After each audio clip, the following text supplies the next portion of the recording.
बहुत समय की बात है, एक गांव में मोहन नाम का एक गरीब किसान रहता था। वह बड़ा ही मेहनती व्यक्ति था। उसके परिवार में उसकी पत्नी और 2 बच्चे रहते थे।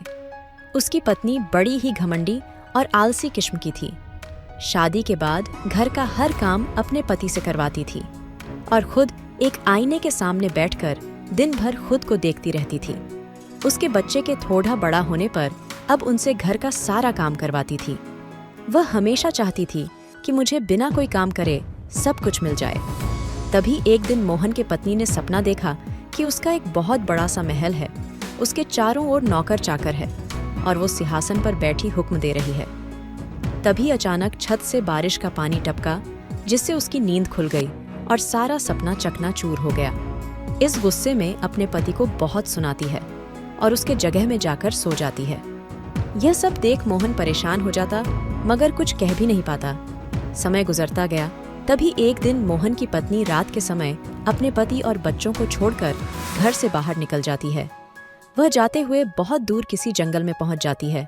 तभी उसे कुछ दूरी पर रात के घनघोर अंधेरे में एक चमकता हुआ प्रकाश दिखाई देती है और जब वह पास जाकर देखती है तो उसे एक अजीब सा सोने का दरवाजा जादुई घर जैसा दिखाई देता है। उसे देख घबरा जाती है, फिर भी सोने के लालच में उस दरवाजे के अंदर चली जाती है और जब अंदर पहुंचकर देखती है तो क्या नजारा दिखाई देता है, मानो स्वर्ग लोक में आ गई हो। वह देखती है कि एक जादुई जैसे घर में चारों ओर स्वर्ग और रत्न जड़ों से फलों जैसे लदे हुए पेड़ दिखाई दी। वह सब देख फूली न समाई रही थी। अपने आप को उस स्वर्ग लोक की महारानी समझने लगी और सोचने लगी कि मैं इस लोक की महारानी हूँ और मेरे सैकड़ों दासियां हैं और मैं एक बड़े सिंहासन पर बैठी राज कर रही हूँ। यह सब सोचना हुआ कि सच में उसके सामने सैकड़ों दासियां प्रकट हो गईं और एक बड़ी सी सिंहासन पर राज करने रही हूँ। उसके जाने के बाद उसका पति और बच्चे बहुत दुख हुए, बहुत ढूंढने की कोशिश किए, मगर ढूंढ नहीं पाए। इधर मोहन की पत्नी महारानी बनकर ऐसो आराम की जिंदगी व्यतीत कर रही थी।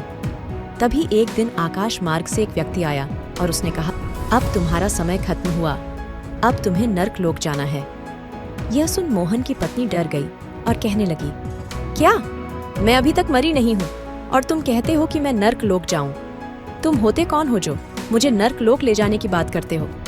वह आदमी हंसते हुए कहता है, मैं स्वयं मृत्यु के देवता यमराज हूँ। किसने कहा कि तुम जिंदा हो? तुम तो कब की मर चुकी हो। देखो तुम्हारा मृत शरीर इस महल के द्वार जंगल में किस तरह से पड़ा हुआ है। यह कोई जादुई घर नहीं है और न ही कोई स्वर्गलोक या मृत्यु का दरवाजा है, जिससे तुमने अपने लोभवश स्वयं चुना है। इसलिए तुम्हें अब नर्क लोक जाना ही पड़ेगा। मोहन की पत्नी अपनी मृत शरीर देख बहुत रोई और गिड़गिड़ाते हुए उनसे विनती करने लगी, मुझे क्षमा करें भगवान, मैं लालची और पापिनी हूँ। मैं अपने पति और बच्चे को छोड़कर आई हूँ। मुझे अपने पापों का प्रायश्चित करने दो। मुझे अपने परिवार के पास जाने दो। उनके साथ मैंने बहुत अन्याय किया है। अब मेरी आंखें खुल गईं। आज से मैं कभी लालच नहीं करूंगी। लालच से सिर्फ धन और मृत्यु ही मिलता है। परिवार का सुख और शांति नहीं मिलती है। मुझे क्षमा करें देव। यमराज उसकी बात को स्वीकार कर उसे कहते हैं, ठीक है, तुम्हारी पति ने धर्म और कर्म से मेरी पूजा की है, इसलिए उसका फल आज मैं तुम्हें दे रहा हूँ। यह कहकर यमराज देवता उसे छोड़ देते हैं।